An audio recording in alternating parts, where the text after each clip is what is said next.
Hello everybody, and welcome to another video. I had a series planned for this game, however, I realized shortly after completing the game that I did not record any of the audio for anyone else I played with. So, instead, I decided that with all my knowledge of the game I currently have, I should share that knowledge with all of you who may play this game at some point. I'll do my best to keep most things spoiler free, and I will give a warning if there is going to be any big spoilers. Let's start with the basics. When you create your character, just know that pretty much all of your progress is tied to your character and not the world you're playing on. The only things tied to the world are builds not made on tree encampments, which, if you don't know, are made to be your main base. You could just claim a tree and start building. If you decide you don't like the location of your tree, don't worry about having to physically move everything to a new tree. You can just find a new tree location that you like and claim that one. Everything built on your old tree base will transfer over to the new one. This also applies to server hopping. Your encampment is tied to your player data, so if you make a new encampment on a new server, your base will transfer over, just as before. If no one's occupying the tree your base was on your old world, on the new server, then it'll automatically transfer the base to that same tree you had before. I hope I explained that well enough. For some basic combat tips, pretty much everything can be parried, although there are some attacks that are much harder to parry than others, and I believe slam attacks, like AoE attacks, that some of the enemies will do are unparryable, but you can just dodge roll during those. And many of the enemies have a visible animation right before their attack.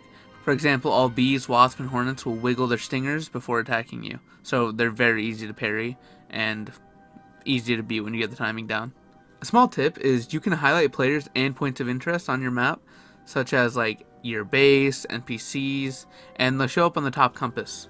Another thing, I recommend talking to every NPC you can, because it'll help with story progression, but also because a lot of the NPCs will teach you crafting recipes or unlock different boss locations on your map.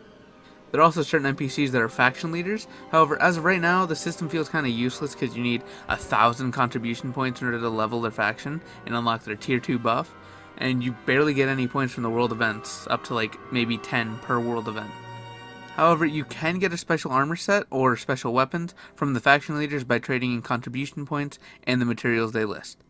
This is primarily just to get a cooler aesthetic, so it's not really a necessary thing, but it's all personal choice. Also, for all the boss fights you do, you'll get a special item drop for it, and you're guaranteed one every time, and it's guaranteed to drop one for every player currently on the server. So you can speed up quest progress by splitting up and doing different bosses and sharing the quest drops if you're in co-op. However, I do believe there's only one of each boss per world and they don't respawn. But you can just load up a new world and kill the boss again if you really need to. It's a minor inconvenience, honestly. Also, you can have up to 10 players per world. Don't know if I mentioned that. And lastly, I want to list all of the tameable creatures for this starting area of the map. You can get ladybugs, and they will work kind of as travel companions. I believe they also help with carry weight. You can get grasshoppers, which have a very far jump. You can get geckos, which don't seem to have anything really that special about them, at least I couldn't find anything special about them. You can get wolf spiders, which do poison damage and are immune to poison, I believe. And hornets, which are pretty much the same as wolf spiders, but they're stronger and they can fly.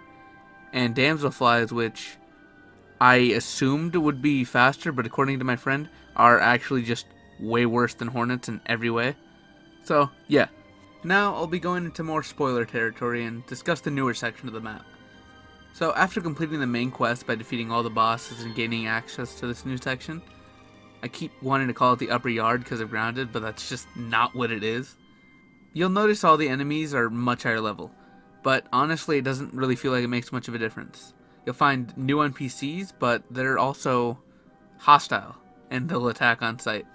There are a few that aren't hostile and just there for dialogue and other stuff like that, similar to the other NPCs. Now, around this park area, there are 6 black and 6 white chess pieces that I highly recommend collecting. I'll be showing a map on screen for all the locations, and there will be a link to the original map in the description. The reason for collecting them all is because you can trade with this NPC atop the bird bath. Don't worry, those 2 birds are not hostile up there. They're just kind of a decoration or a show. But all the other birds you find in the park are on site. I believe there are 2 to 3 others. Another important NPC I recommend speaking to is Granger. He's next to this rusty car on a little ranch.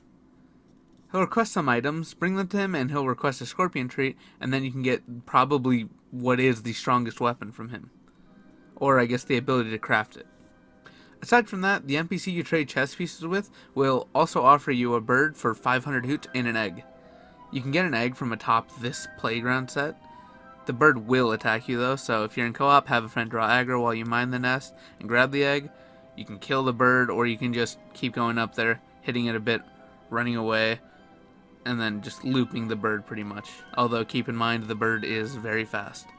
Now, one thing I nearly forgot to mention was that if you bring 10 stink sacks to the same NPC that you trade chess pieces with, then they will allow you the ability to fly back and forth between the park area and the old spawn area without getting attacked by the falcon, or whatever bird it is.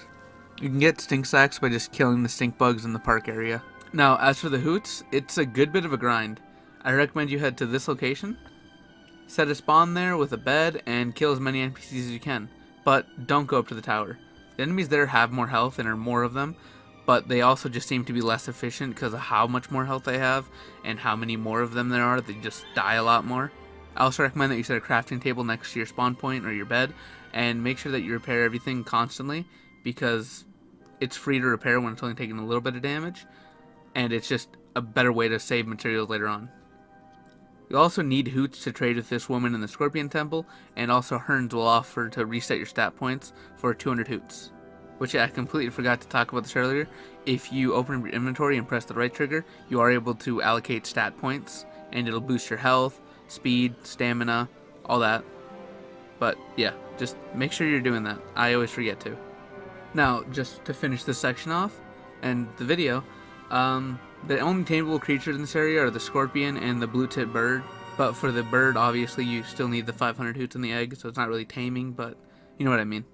That's pretty much all the info I have to share for now. So if you have any questions, just please be sure to let me know, and I'll see if I can answer any of them. Have a great rest of your day, and adios.